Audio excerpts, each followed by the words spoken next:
कोडगावमध्ये इथं मारुतीचं जागृत मंदिर आहे. मारुतीला नवसाचं मारुती म्हटलं जातं. हे मंदिर जागृत मंदिर आहे. नवसाला पावणारा हा मारुती आहे. तर तुमच्या जर काय अडचणी वगैरे असतील तर तुम्ही येऊन इथं मारुतीला नवस बोलू शकता. नंतर जर तुम्हाला खरंच अडचण असेल, तुम्ही जर नवस बोलला असेल तर तो पूर्ण करायचा आहे. तुम्ही तेवढाच प्रयत्न करा. मी आलोय सोलापूरवरनं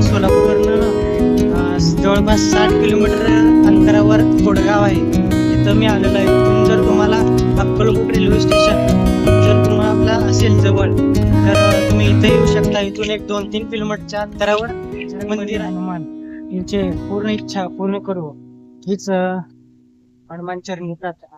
जय